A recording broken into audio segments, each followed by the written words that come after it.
Priscilla, comment tu vas? Comment ça va? Super. Et toi? Très en forme T'es pour prête découvrir la forêt. On fait une belle balade en rivière? Bah, Ah. tu vois, je suis en train de préparer le matériel, donc je vais t'équiper et puis on va y aller. C'est génial. Allez, ça marche.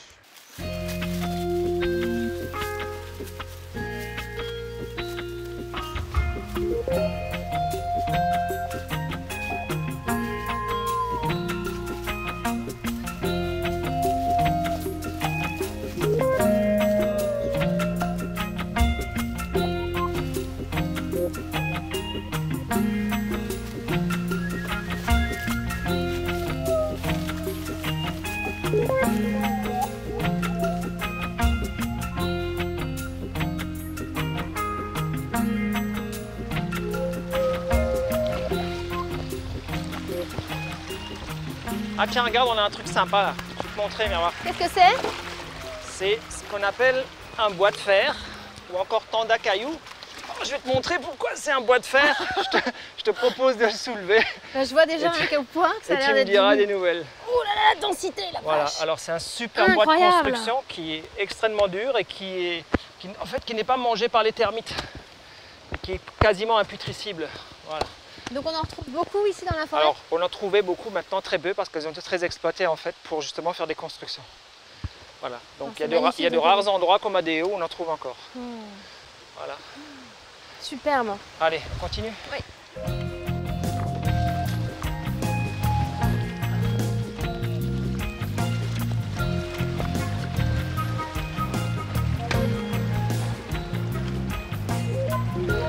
Allez, viens par là. Oui.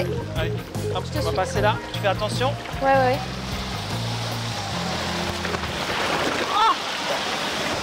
Ah là, ça va pas être facile.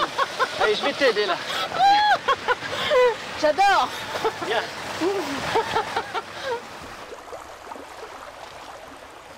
Et toi, Denis, comment s'est développée cette passion pour le canyoning, les traversées de rivières J'imagine que tu as fait beaucoup de découvertes et d'explorations. Oui, alors moi c'est venu très tôt. En fait, moi j'ai commencé à m'intéresser à ça à l'âge de 14 ans à peu près.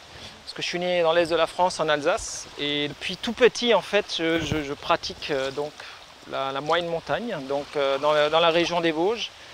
Et en fait, tous les week-ends, à partir de 15-16 ans, on allait chercher des sites, on remontait des rivières, on cherchait des cascades. Et on restait, on dormait dans la forêt. Et en fait, ça c'était le côté déclencheur. Voilà.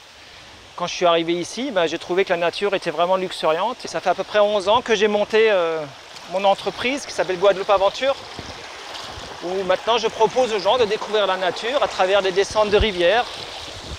Voilà, que ce soit en aquarando ou que ce soit en canyonisme.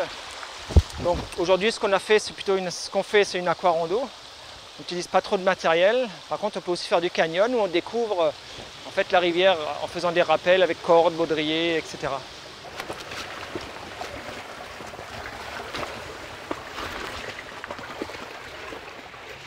Denis, il y a une biodiversité impressionnante. Hein. Dis donc, quand on évolue là le long de la rivière.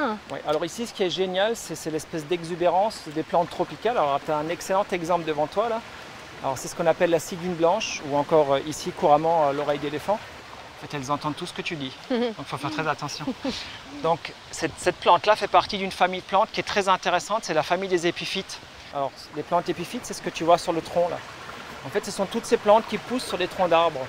Alors, elles n'utilisent pas l'arbre, ce n'est pas une parasitose, ce n'est pas une symbiose, c'est simplement un arrangement. Ça veut dire que, étant donné que la concurrence est très dure au sol, parce qu'on a 3 arbres par mètre carré dans la forêt tropicale, et donc c'est extrêmement riche, la concurrence est très dure, et donc pour chercher la lumière, qu'est-ce qu'elles font? Elles commencent à grimper sur les arbres. Et en fait, de génération en génération, on arrive à les trouver tout en haut. Surtout cette forêt, elle est particulière parce il y a, je crois, 40% de la forêt secondaire voilà, qui est préservée. Voilà. Donc la forêt primaire, il n'en existe presque plus, puisqu'elle a été beaucoup dévastée. Par contre, il y a de la forêt secondaire et tertiaire. Ici, on trouve encore énormément de forêts secondaires. Beaucoup plus qu'ailleurs. Beaucoup plus qu'ailleurs, voilà, qui est très préservée parce que les sites sont très difficiles d'accès. Et donc ce qui fait que la forêt est préservée en fait. Voilà, c'est une forêt très riche. On sent que tu es en ton élément, quoi. Dès que tu arrives en forêt, que c'est le cœur de ta vie. Même quand je ne travaille pas, je passe, je dirais, la majorité de mon temps avec mes enfants dans des endroits comme ça. et ils adorent ça. Voilà. Je leur fais découvrir la force de la nature, voilà. Les plantes, Guadeloupe. la richesse, le volcanisme, le fer, le soufre, etc. C'est très riche ici. On continue? Allez.